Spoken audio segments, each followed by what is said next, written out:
Howdy folks, and welcome to the first episode of YesterTech, where we will discuss technologies that are either obscure, obsolete, or just plain weird. Today's invention of interest is all three. But before we get to that, let me ask you a question. What do you picture when you think of the 1800s? Maybe you thought of people, like cowboys and Native Americans. People start pollution. People can stop it. New inventions, like electric appliances and the phonograph. Or even the fashion, like bowler hats and people wearing too many layers of clothing. History nerds out there may think of historic figures, such as Darwin or Sherman. One of the many important wars, like Crimea, or the Mexican-American War, or even the era's horrific medical practices, such as body snatching, or how consumption's only cure was to go west for drier air. You got tuberculosis. Really sorry for you, son. It's a hell of a thing. But I bet many of you watching, perhaps all four of you if I'm lucky, pictured one of the main modes of transportation of the day. Trains and horses.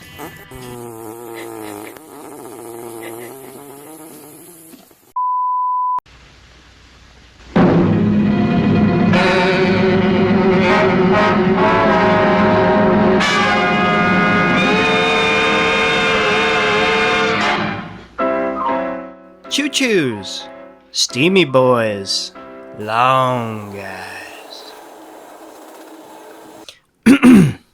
We've all seen one, whether in a book. I wouldn't mind if you were pulling a train for me. I got a little hitch in my chug along this morning. On TV. If we hurried across the viaduct, it might collapse, and then you'd have no passengers at all. What would you do then? Smoke a bong full of Fruit Loops and just go back to bed, Retorted Thomas. Or in person. Oh my God! Yeah! Anyway, on the other hand, we have Equus Caballus, or the horse. Whose horse is that? While the noble steed is now regulated to serving man as an expensive pet, equipment in a dumb sport, pawns in people's gambling addictions,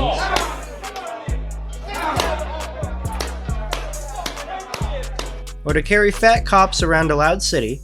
I love when I'm in big cities like Chicago and I see a policeman on a horse. For a second, I'm always like, did Canada invade? These beasts of burden were once everyday vehicles used in labor, war, and even as food and shelter. Fun fact, my dad got kicked in the head by a horse once. Cut his ear clean in half.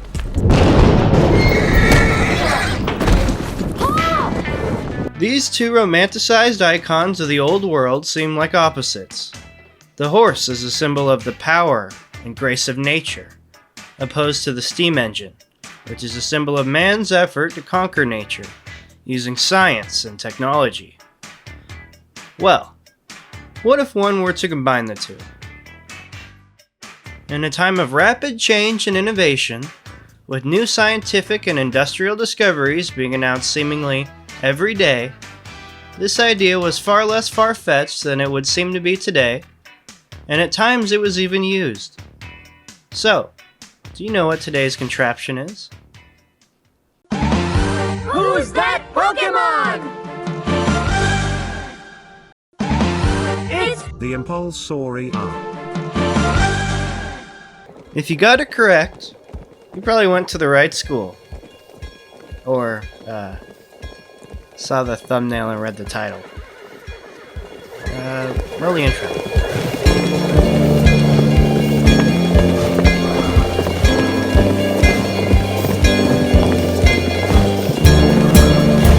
Use of the scientific method and invention. The factory whistle awakens people in the morning and measured off their long days of thought. factories meant more work for masons, for carpenters. Machinery meant greater use of iron, more work for blacksmiths. Thus, in a short time, England became the leading industrial nation of the world.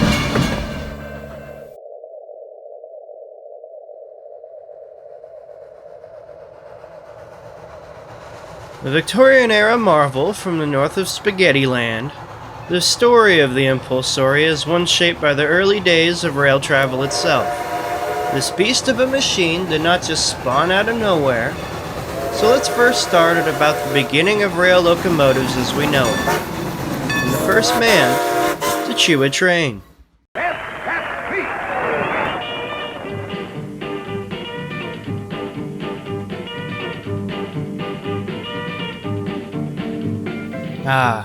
Richard Trevithick, Cornwall's favorite son, just above McFleetwood. He was the first to make a successful high-pressure steam engine,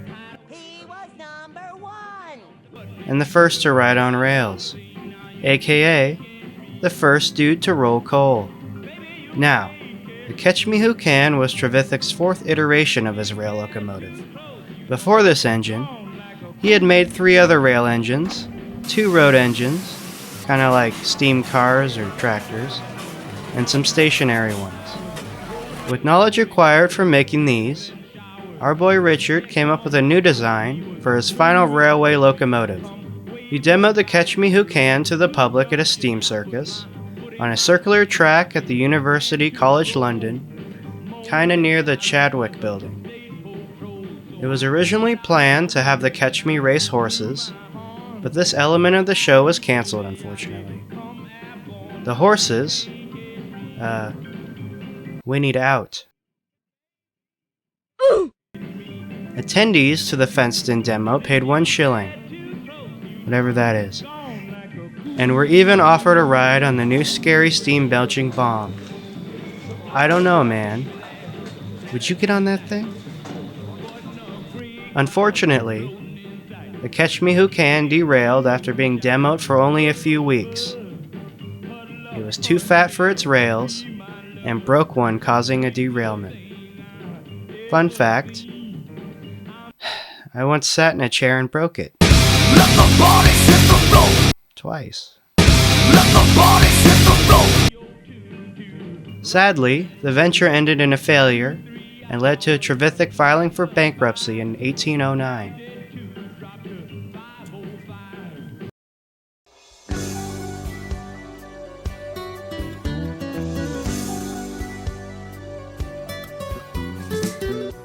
Invented by Scotsman engineer William Brunton in an effort to find an alternative to horses for pulling carts, due to fodder being so expensive during the Napoleonic Wars, the mechanical traveler was an odd little guy.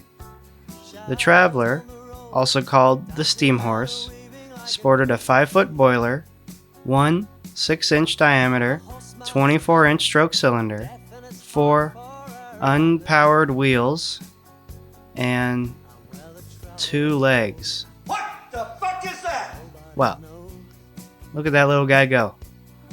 Of course, any fan of steampunk would fall in love with the little thing. So why the goofy little, guy legs? At the time, many were skeptical of Loco's ability to achieve adequate friction using smooth metal wheels on smooth metal rails. This one in particular was designed to handle a steeper grade of 1 in 50. For us Yanks, that's a 2% grade. It was used at Critch Limeworks Plateway, a tieless or sleeperless horse-drawn railway. The Traveler's 2 legs were powered by rack and pinion that had ball joints at the feet that would grip the plateway and push off to move the thing. Each step was about 26 inches, moving it at about 2.5 to 3 miles per hour. This steam-powered machine was frankly a locomotive, mimicking the walking of a man pushing a cart. It proved a useful machine, and a second larger version was built. Now this is where it gets bad. The Mechanical Traveler 2 sported a 9-foot boiler, and possibly 2 cylinders this time. Pretty sweet. This one was demoed on July 31st, 1815, but you probably wouldn't have wanted to be there. Alright, cue the Bee Gees music.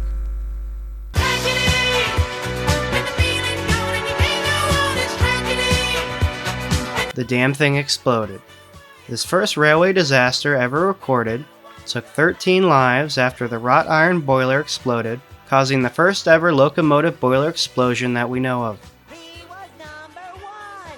This was apparently caused by the safety valves being screwed on too tight, impeding their function. Holy Jesus. Oh, and shout out to Adrian Stuff. It's a pretty sweet model, dude.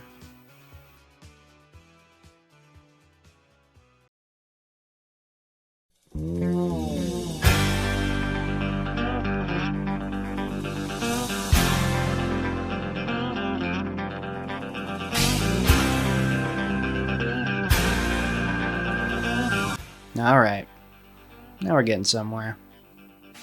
Thomas Shaw Brandreth, I think, of Liverpool, built this hybrid of animal and machine to be entered into the famous Rainhill trials. It competed alongside the soon-to-be famous winner, the Rocket. The Rocket. The Rocket. It was the only non-steam powered locomotive at the trial, Flex, and was clearly a possible inspiration for the Impulsoria. It sported 2 horses, which is about 30 horsepower at most. Horses have more than 1 horsepower, people. 14 to 15 at most. And perhaps its design itself was inspired by seeing a horse riding in a dandy wagon at a mine. It's like a roller coaster for horses. And, coal.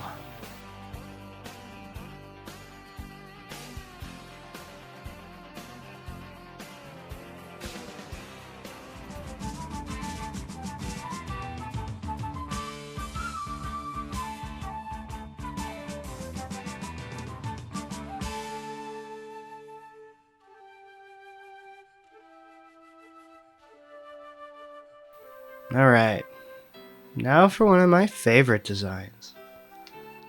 Engineer Christian Edward Detmold, what a name, born in Hanover, built the Dutchman in 1829 in New York, and entered a locomotive competition the next year, held by the South Carolina Canal and Railroad Company, winning 500 big ones.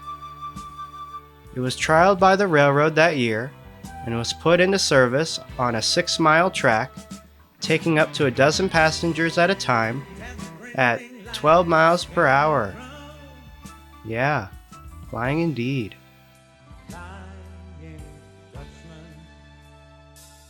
I remember when most railways didn't have any engines, and the trains were pulled by horses. We steam engines were the latest thing, and people were worried about us.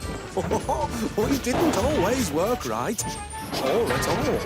We were brand new and experimental, but we soon proved we were stronger and faster than horses. And I was lightning fast. Yow! They called me the Rocket.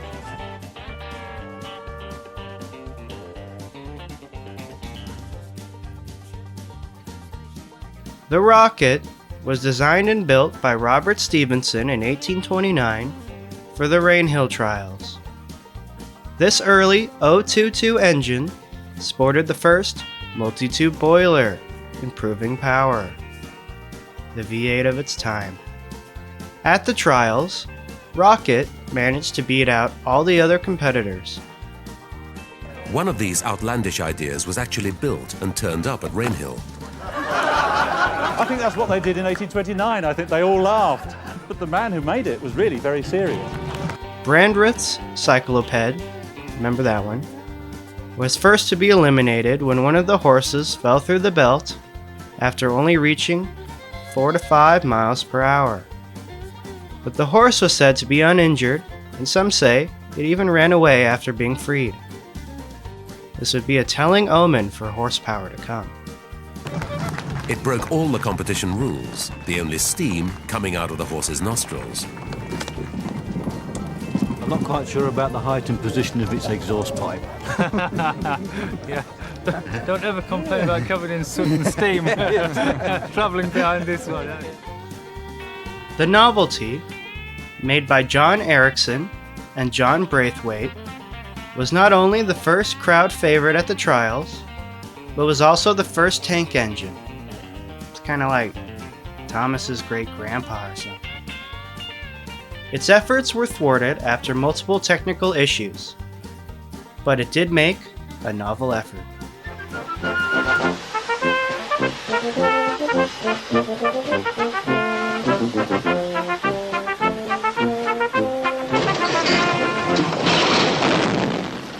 She started well enough, but had a terrible mishap, an explosion of inflammable gas which burst her bellows.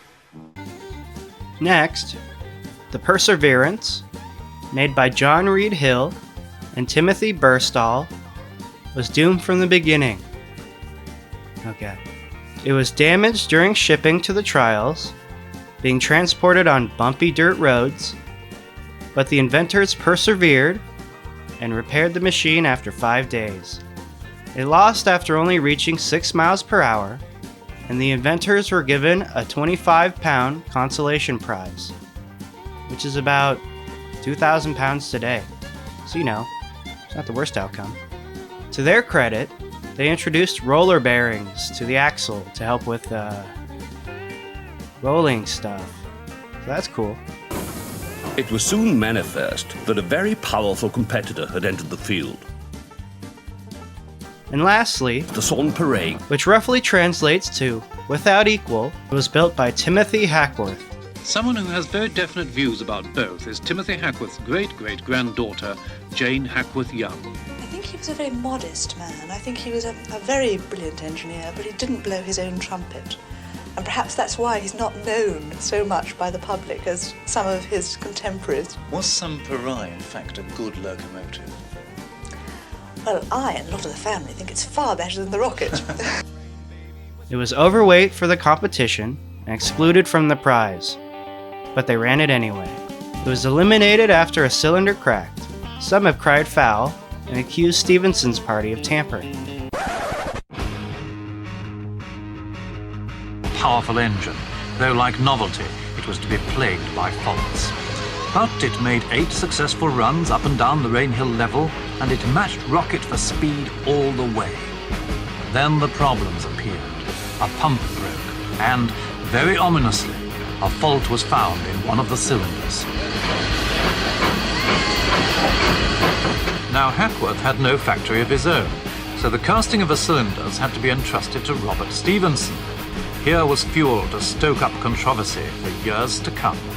In those days, it was a very, very difficult science to bore these cylinders accurately, and but a lot of people, I think, felt that it could have been sabotage, that it might have been done on purpose.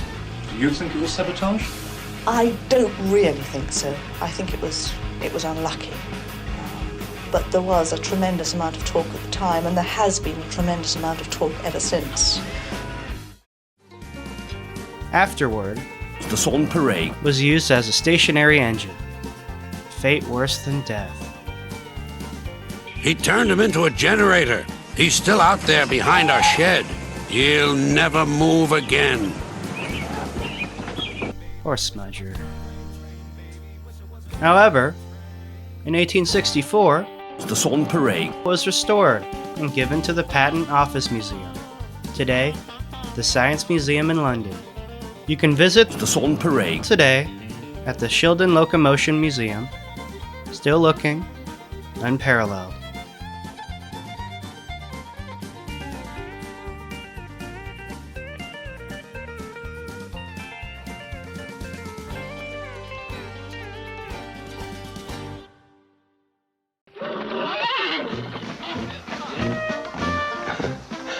The pride of the South Carolina Canal and Railway Company, she travels at the unbelievable speed of 12 miles per hour. She is called the best friend of Charleston. And she will hold the distinction of being the very first regularly scheduled passenger train in America. She's the best friend of Charleston, neither horse nor breathing man. She's a rock of a rolling engine. Can she run, sir? Yes, she can. I was born back in December 1830 to the fathers of the Southern Railway. And all the world Next, we have the best friend of Charleston. What a charming name. Which is considered the first all-American made steam locomotive to be used to make money. Built in New York for the South Carolina Canal and Railroad Company, it traveled by boat to its new home, where it would have its inaugural run on Christmas 1830, replacing the Flying Dutchman. Passengers of this new steam engine experienced speeds never felt before, except by the most skilled horsemen. Here's a quote. 141 persons flew on the wings of wind at the speed of 15 to 25 miles per hour, annihilating time and space, leaving all the world behind.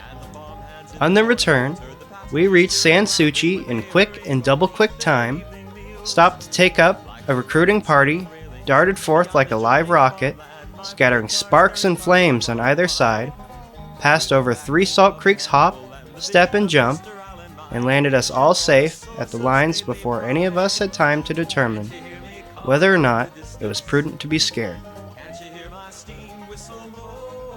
Then the fucker blew up. I'll have Johnny tell you what happened. The friendship lasted 6 months. The fireman didn't like the hiss of escaping steam, so he tied down the safety valve. But not for long. The whole thing blew up, ending his career and that of the best friend of Charleston. Its remains were used to build the appropriately named Phoenix, which was used up until the Civil War.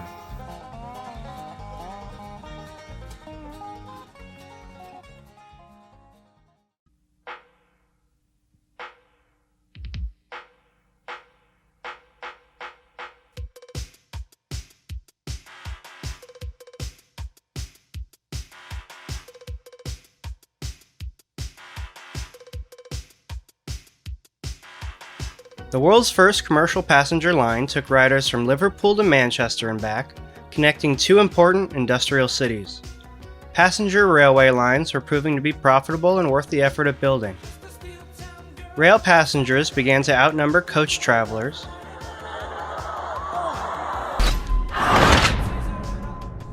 You're a chump, partner. Showing people weren't as scared of the big loud steaming machines as had been predicted by the critics. Freight trains were also proving to be necessary in England's industrial boom of the time, transporting goods faster than ever before. The Bank of Merry Old England cut rates, lowering financing costs in the early 40s, and stocks could be bought for just 10% down, opening investing up to many in the middle class who couldn't afford to before. Railways advertised shares for their companies in newspapers, which were full of revenue projections that were too high to be probable, dubious accounting, and other dishonesties. A Ponzi scheme was even done by George Hudson, who ended up one of the wealthiest industrialists, controlling a whopping 1,000 miles of track. What a fucking G. This freeballing capitalism of this railway mania may have brought one of the most infamous economic bubbles to pop, but it left the UK with 6,000 miles of new railroad that connected the country like never before. Yeah, that Hudson guy, he owned 1/6 of all the rail in the UK. Again, what a G. These magical bands of iron acted as a catalyst to the Second Industrial Revolution and helped Britain build their empire. Now, whether you think this was a good thing is up to you. I know, old Uncle Ted definitely would have been making Sherman neckties if he lived back then in merry old England. Anyway, let's finally get to the subject of this video, the Impulsoria itself. Fucking finally, it's like almost 20 minutes into the video.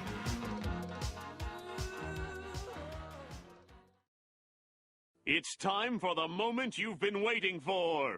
Da, da, da, da, da, da, da, da. Da, da, da, da, da, da, da, da, da, da, da, da, da, da, da. Da, da, da, da, da, da, da. Da, da, da, da, da, da, da, da, da, da, da, da, da, da. Da, da, da, da, da, da, da, da. Tsh, da, da, da, da, da, da, da, da, da, da, da, da.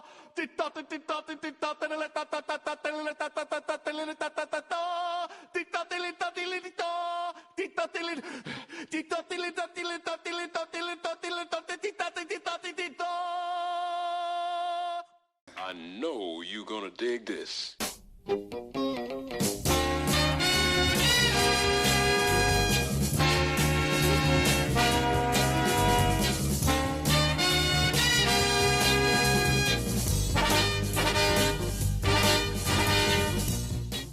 The inventor of the Impulsoria was Signor Clemente Mascherano from Pinerolo, Piedmont in Italy.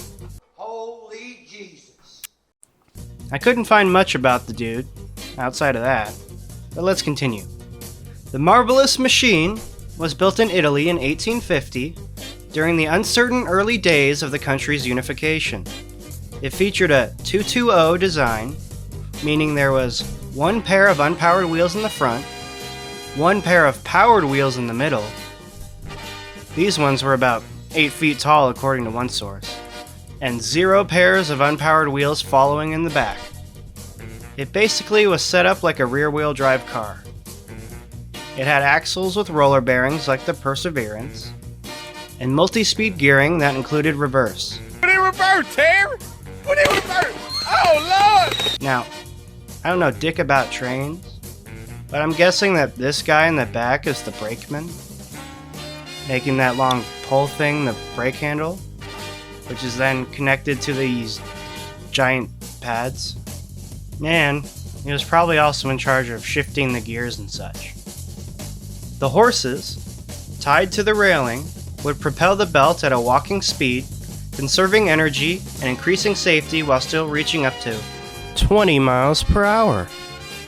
And this other guy, this Teamster looking guy here, playing the role of the regulator it looks like, is controlling how fast the horses walk and when they stop or start. The Impulsoria also featured leaf spring suspension, and overall it seemed like a fine design.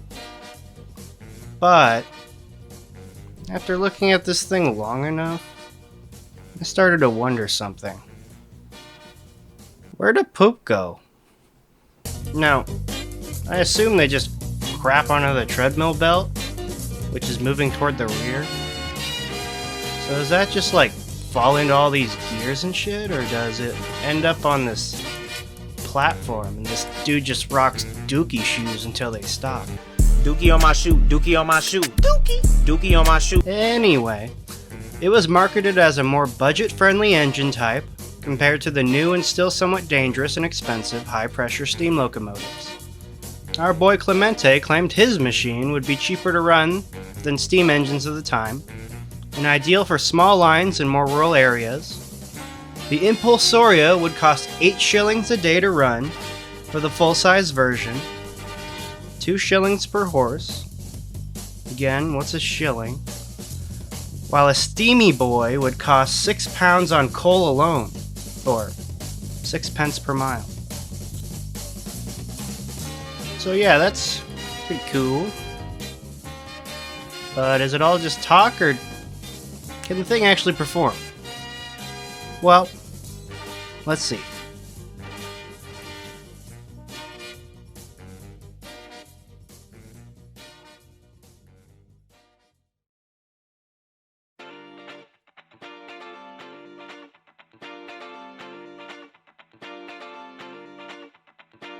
Down around the corner, a half a mile from here, you see them old trains running, and you watch them disappear.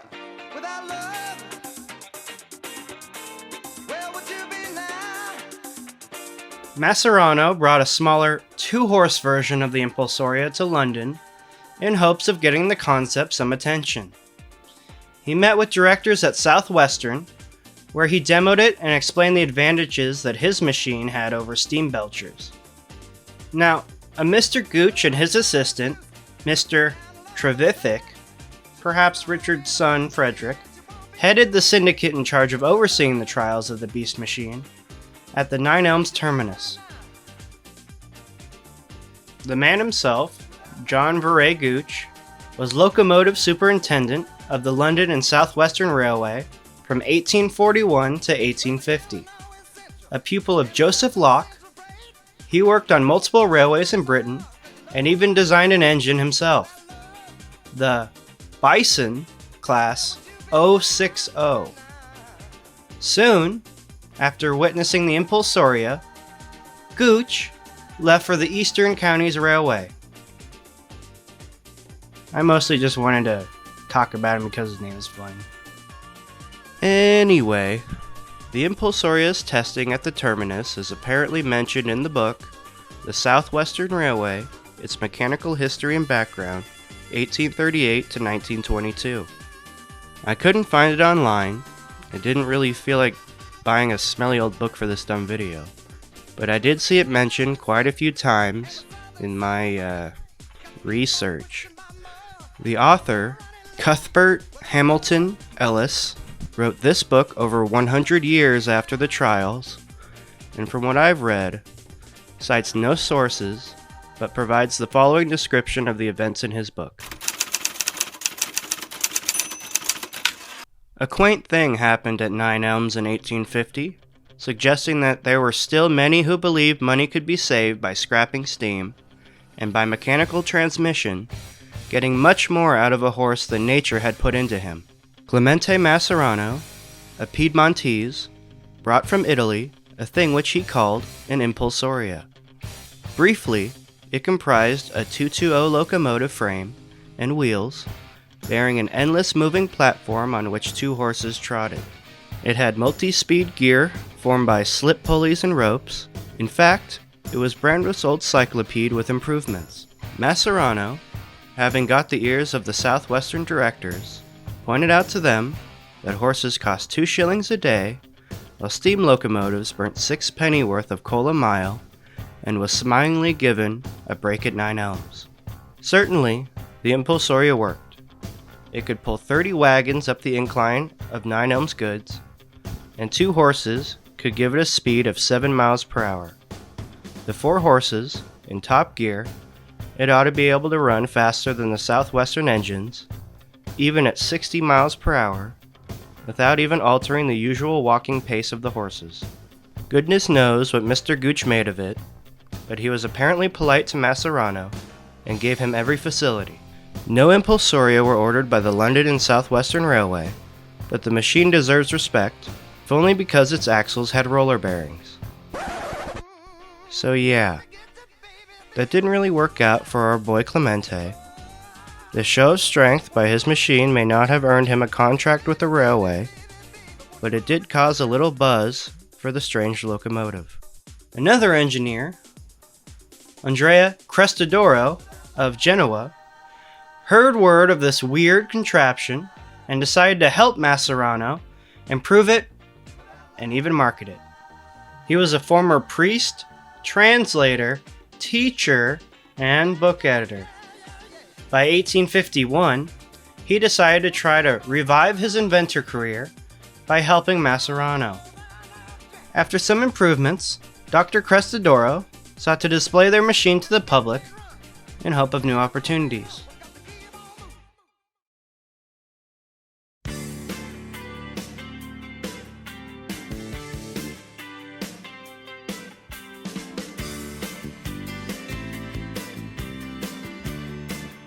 The expo, officially called the Great Exhibition of the Works of Industry of All Nations, what a mouthful, took place in Hyde Park, London, May 1st to October 15th, 1851.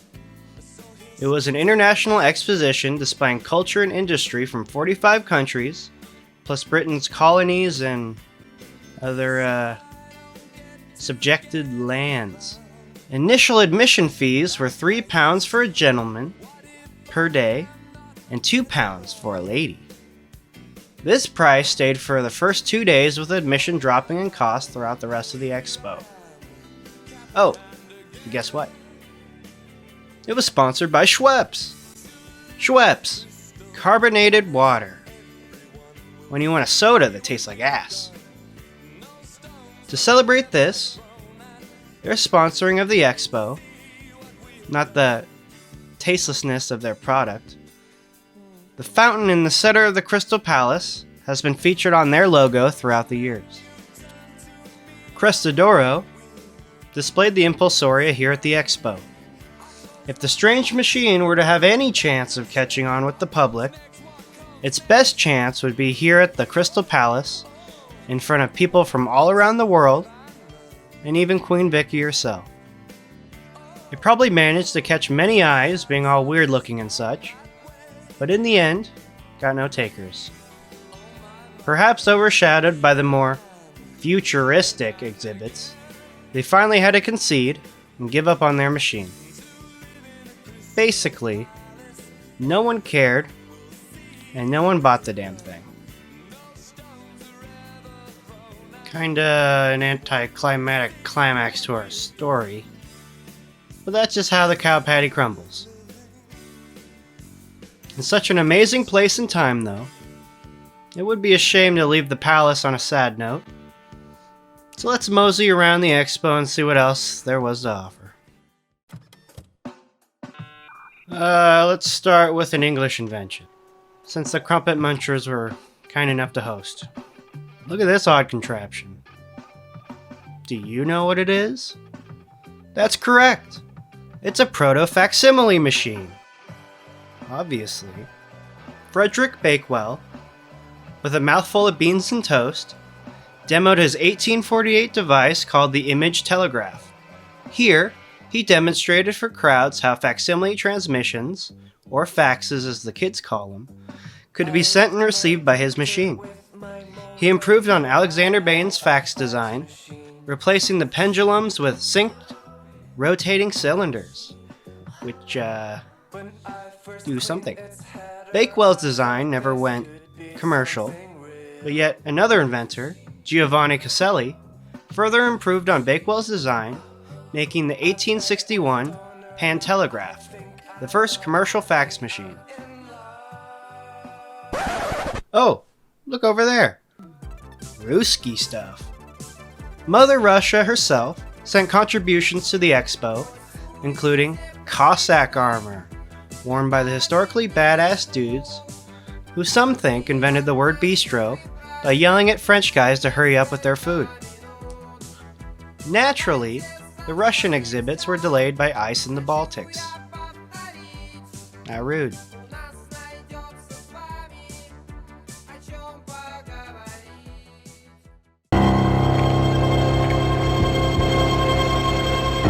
Make it fast, Slippery. This is your last draw.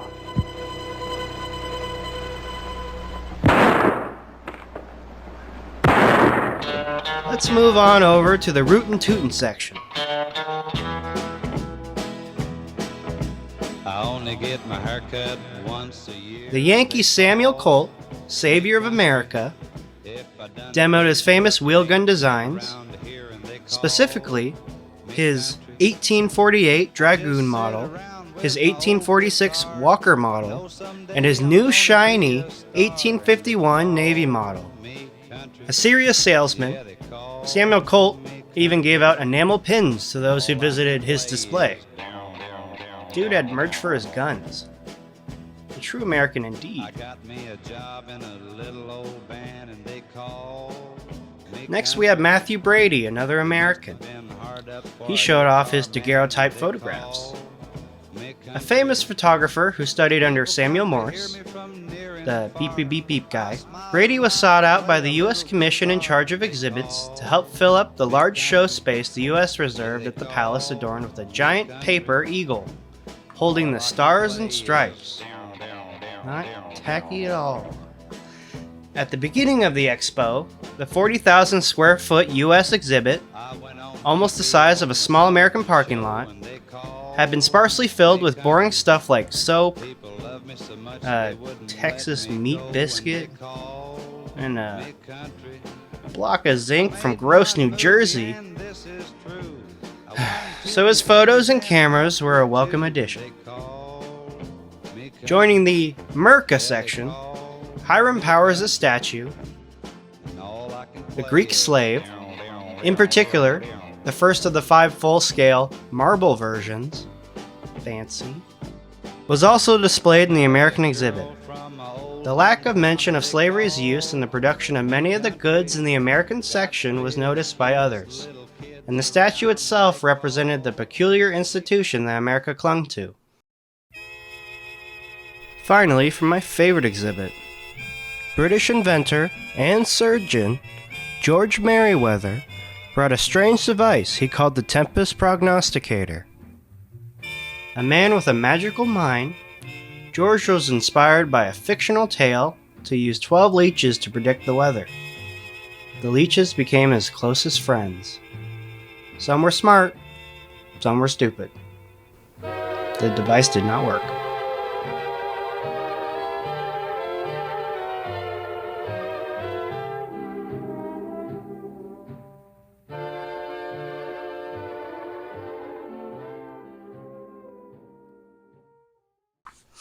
Anyway, with the whole event being such a success, 2 years later in 1853, New York City would host a World's Fair themselves and create their own Crystal Palace. How original. It was located in Reservoir Square in Manhattan, today called Bryant Park. Interestingly, Christian Edward Detmold, you know, the Flying Dutchman guy, would be named head architect and engineer. Perhaps if Mascherano and Crestodoro had been able to ship the damn thing across the pond to this show, us Americans may have been more open to the concept. Hey, we love trains, or at least did back then. We love horses. And above all, we love weird shit.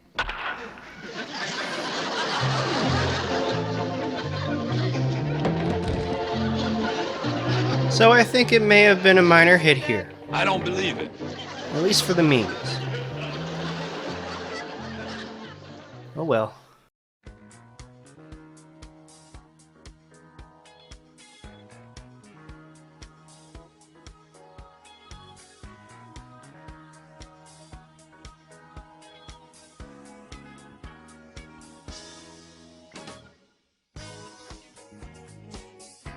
The machine may have been sold off after not achieving success.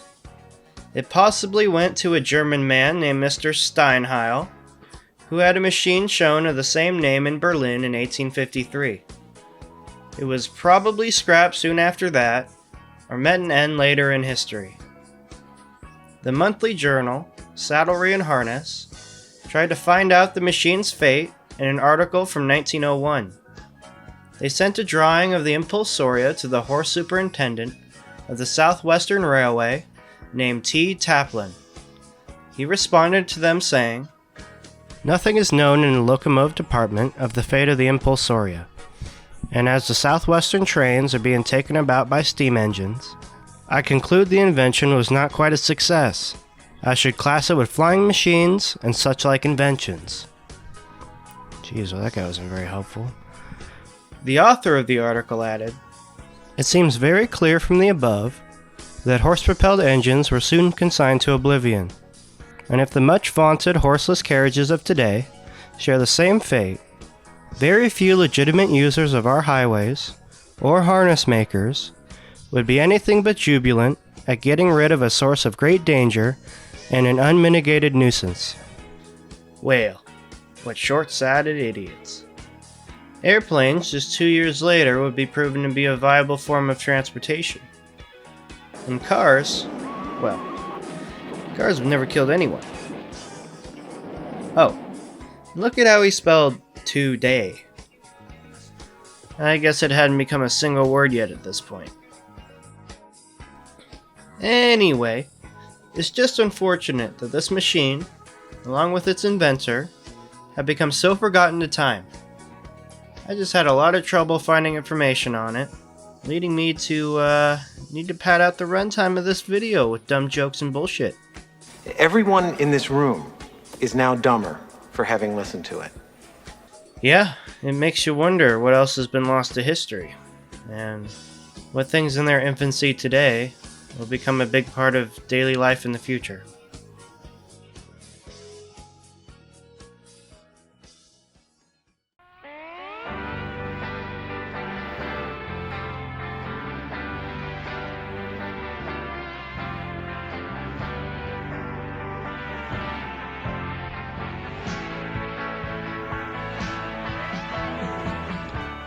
In this time of rapid mechanical advancement, with an eye on a future with less manure, contraptions like the Impulsoria may have seemed dated in concept, even within its own time.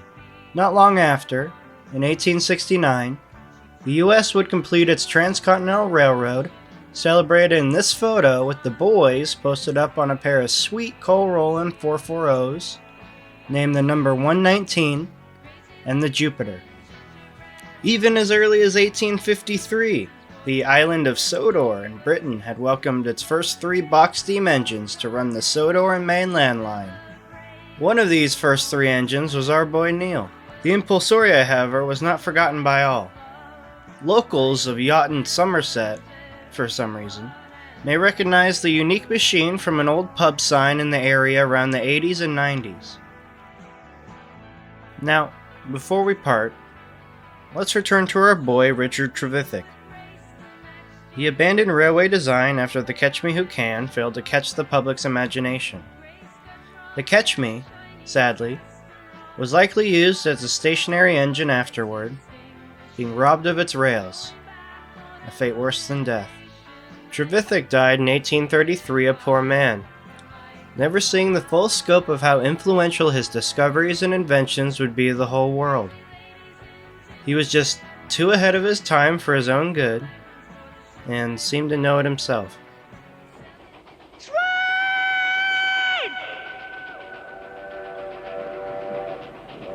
Oh shit! Move it, man! Go on, move it! I have been branded with folly and madness for attempting what the world calls impossibilities, and even from the great engineer, the late Mr. James Watt, who said to an eminent scientific character still living that I deserved hanging for bringing into use the high-pressure engine. This so far has been my reward from the public, but should this be all, I shall be satisfied by the great secret pleasure and laudable pride that I feel in my own breast for having been the instrument of bringing forward and maturing new principles and new arrangements of boundless value to my country.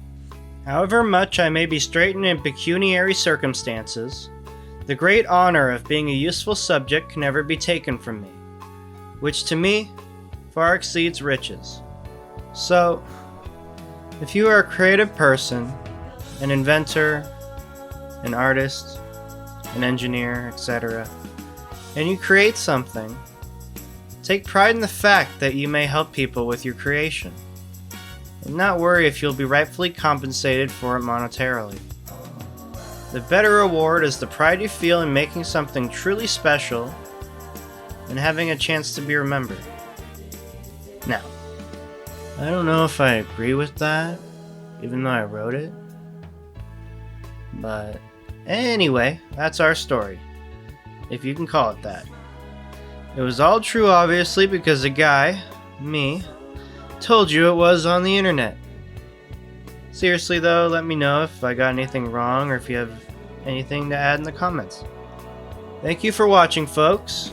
I really enjoyed making this video, and I hope at least a few of you out there enjoyed watching it.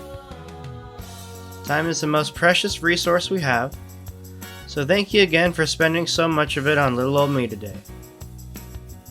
Oh, and PSA, don't ever get kicked by a horse, even if the cool kids are doing it. And stop for trains because they're too fat to stop or whatever. Bye, y'all.